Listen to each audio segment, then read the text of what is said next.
ये सूचना पाके अकबर के भी आंखों में आंसू आ जाता है।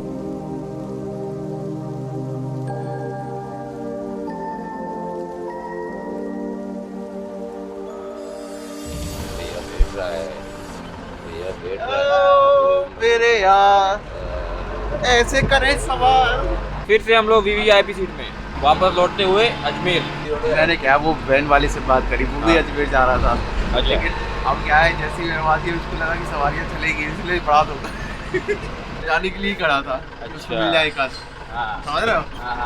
1178 गुजरात। मोहम्मद गौरी की लगभग 50,000 के सैनिक गुजरात की ओर बढ़ते हैं, आक्रमण करते हैं। उस वक्त चालुक्य सोलंकी वंश के राजा मूलराज काफी छोटे थे और नायकी देवी उस वक्त राजमाता थी। नायकी देवी ने मोहम्मद गौरी को उस युद्ध में हरा दिया। उस युद्ध को सयाद्रा का युद्ध भी कहते हैं। फिर आता है साल 1187। मोहम्मद गौरी अब सुल्तान था। वो एक तुर्क था और शंश बनी वंश से बिलोंग करता था। उसने 87 से लेके 91 तक चौहान राजवंश पे लगभग 17 बार आक्रमण किया, परंतु चौहानों पे वो कभी पार नहीं पा सका। 1191 में वो भटिंडा पे अधिकार कर लेता है। भटिंडा उस वक्त सिंधु का कैपिटल था, यानी सिंधु के उपजाऊ क्षेत्रों पे अब गौरियों का अधिकार हो गया था। इससे चाहमान यानी चौहान काफी नाराज हुए और उन्होंने युद्ध की तैयारी शुरू कर दी। दोनों की सेना तरायन यानी हरियाणा के तरायन में भिड़ती है। लगभग 25,000 के गौरी के सैनिक और 50,000 के चौहान राजपूतों के सैनिक, दोनों में काफी भीषण युद्ध होता है। इसमें गौरी हार जाता है। कहते हैं गौरी इस वक्त घोड़ों पे तीरंदाज बैठा के आक्रमण करता है, लेकिन सुसंगठित चौहानों की सेना को पार नहीं कर पाता। उस तराइन के युद्ध में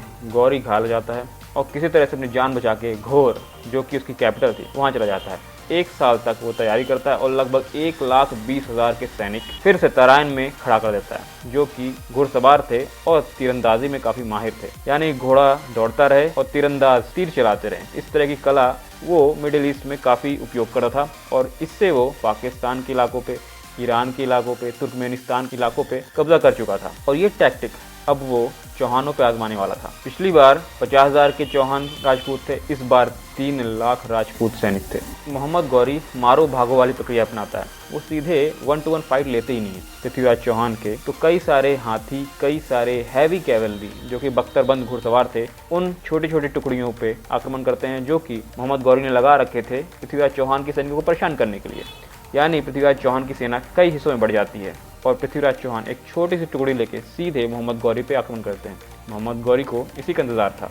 वो पृथ्वीराज को कुछ सैनिकों के साथ अकेला पाता है और चारों तरफ से घेर के उसे कब्जे में लेता है। पृथ्वीराज चौहान के कब्जे में आने के बाद पृथ्वीराज चौहान की सेना में भगदड़ मच जाती है, क्योंकि जब सर ही नहीं रहेगा तो धड़ क्या कर सकता है। तो इस तरह से 1 के खिलाफ 3 सैनिक होने के बावजूद भी मोहम्मद गौरी इस युद्ध को जीत लेता है। बख्तियार खिलजी 1197 में नालंदा यूनिवर्सिटी और विक्रमशिला यूनिवर्सिटी में वो आग लगा देता है। प्रथम दिल्ली सुल्तान बनने वाला कुतुबुद्दीन ऐबक उस वक्त मोहम्मद गौरी का जनरल था और वो चंदेलों, परमारों को भी परास्त करता है। वहीं पे उड़ीसा में ईस्ट गंग अम्पायर स्थापित हो चुका होता है और वो इतना ताकतवर हो जाता है कि मध्य भारत में गौरियों को घुसने नहीं देता। सम्राट अंग भीमदेव तृतीय और उनके बेटे नरसिंह देव प्रथम ने लगातार गौरियों को परास्त किया और उन्हें मध्य भारत की ओर बढ़ने से रोक दिया। मैं हूँ इस वक्त महाराणा प्रताप के स्मारक के आसपास, जो कि अजमेर सिटी, जो कि पूरी तरह से कोहरे में ढकी हुई है, से लगभग 5 किलोमीटर पहाड़ों पे बसा हुआ है।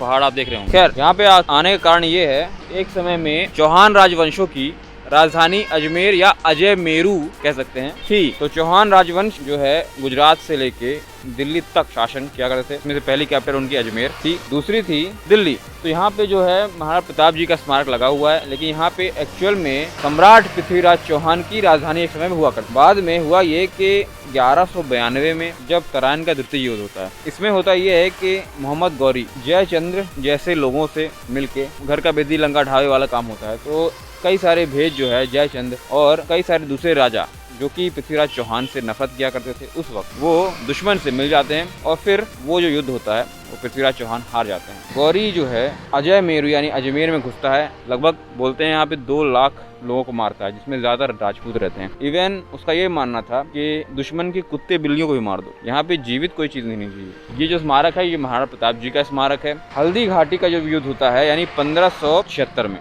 तब उस वक्त अकबर की सेना को लीड कर रहे थे राजा मान सिंह आमेर के। मान सिंह खैर समझाने की कोशिश करते हैं, वो भी बोलते हैं कि भाई हम तो डिप्लोमेटिक तरीके से यही बोलते हैं कि भाई मुगलों से जुड़ जाओ, मुगलों का अधीन रहोगे तो बेहतर रहेगा। महाराणा प्रताप ये बोलते हैं सीधे सीधे मान सिंह से, किसी के अधीन रहने से आप स्वतंत्र नहीं रह सकते, आप राजा होंगे अपने यहाँ पे, हमारे लिए आप राजा नहीं, आप एक दास हैं, तो मैं गुलामी सहूंगा नहीं। महाराणा प्रताप भिड़ जाते हैं मुगलों की सेना से। मुगलों की सेना को लीड भी कर रहे थे मान सिंह। तो जो महाराणा प्रताप स्मारक बनाया है अजमेर में, यहाँ पे दर्शाया गया है किस प्रकार से मुगलों की सेना की जनरल को वो सर से लेके पैर तक काट देते हैं। इवन कहते हैं कि घोड़ा भी कट जाता है एक ही बार में।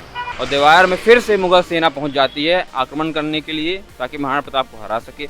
तो होता ये है कि 85 तक यानी लगातार 3 वर्ष तक युद्ध चलते रहते हैं मुगल सेना और महाराणा प्रताप। और होता ये है, अकबर को मिल जाता है बहाना कि भैया नीचे महाराणा प्रताप उधर नॉर्थ वेस्ट फ्रंटियर साइड यानी अफगान साइड से अफगानी हमला करने लगे हैं, क्योंकि महाराणा प्रताप से बहुत सारे अफगान जो हैं मिल जाते हैं ताकि मुगलों को परास्त किया जा सके। होता ये है ना कि भाई जो मुगल होते हैं वो सुर अम्पायर को खत्म कर देते हैं, और सुर जो हैं यानी शेर शाह सूरी की मैं बात कर रहा हूँ, वो थे अफगान। तो अफगान जो हैं वो नफरत करते थे मुगलों से, तो जब भी मौका मिलता था मुगलों को हराने का तो वो जुड़ जाया करते थे अपोनेंट टीम से। तो अफगान हो गए, भील तीरंदाज हो गए, खासकर भीलों का तो बहुत महत्वपूर्ण योगदान है। आखिरी बार यानी 1585 में Maharana Pratap last nail in the coffin कर देते हैं और मुगलों को आखिरी बार परास्त करते हैं।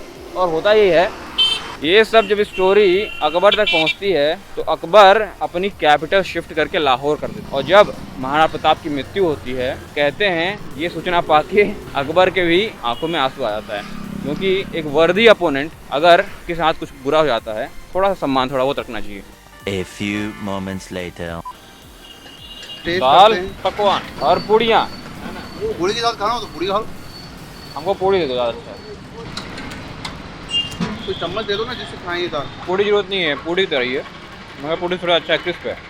छोला वाला मिला दिया ना इसमें बढ़िया से, छोले और दाल में मिक्स। फिलहाल हम लोग जैन मंदिर अजमेर के पास हैं। सुबह से कुछ नाश्ता वगैरह किया नहीं, गाजर जरूर खाए थे। और यहाँ थोड़ी देर में निकलने वाले हम लोग जयपुर। तो एक्सपेक्टेशन से ज़्यादा फास्ट हम लोग का टूर हो गया कंप्लीट। तो हम लोग महाराणा प्रताप स्मारक के पास थोड़ा अंदर जाके थोड़ा बहुत वीडियो वगैरह बनाएंगे। अनफॉर्चुनेटली वहाँ पे अलाउड नहीं है कोविड के कारण। वहाँ अगर जाना है तो बस कर लीजिएगा, लोकल बस जो चलती हैं, तो 10 रुपये में वहाँ पहुँचा देंगी और वापस आपको शायद 10 रुपये में छोड़ देंगे। अगर आप ऑटो करते हैं तो यहाँ से तकरीबन आपको 300 से लेके 500 तक ले सकते हैं। बस बेटर है, कर लो, ज़्यादा अच्छा है। वहाँ से भी लौटते समय बस मिल जाएंगी। ध्यान देने वाली बात ये रहेगी कि जितनी भी पुष्कर वाली बसें हैं वो वहीं से जाती हैं, ठीक है? तो पुष्कर वाली बस ही पकड़ें। तो कैसा लगा टेस्ट? अच्छा है, स्पाइसी नहीं है, नॉर्मल है। यहाँ के लोग ज़्यादा स्पाइसी बनाते नहीं है ना, जो कि अच्छी बात है। जी नहीं, राजस्थान की बजाय स्पाइसी खाना है, मसालेदार। तो हम जहाँ खाए हैं वहाँ पे स्पाइसी नहीं मिला, तो खाना मिल अच्छा है। हेलो बोल दीजिए जी। तो ये है अजमेर का जैन मंदिर। तो ये भी एक टूरिस्ट डेस्टिनेशन है, अगर आते हैं तो जैन मंदिर जरूर आए, काफी खूबसूरत है। लाला जी का मीड़ा, हाँ। बोले जैन मंदिर है, वो वही है, तो है लाला जी का मीड़ा जैन मंदिर। लाला जी का मीड़ा जैन मंदिर, इंट्रोड्यूस बाय तेज प्रताप सिंह परिहार। आप सही बोले ना? हाँ, वेरी गुड, आप सही है। गुड। शिमला मिर्च से बनने वाली मिर्ची बड़ा, मैं तो आलू बड़ा खाऊंगा। ये है कचौरी, कड़ी में डली हुई कड़ी कचौड़ी, और मैं खाने वाला हूँ आलू बड़ा।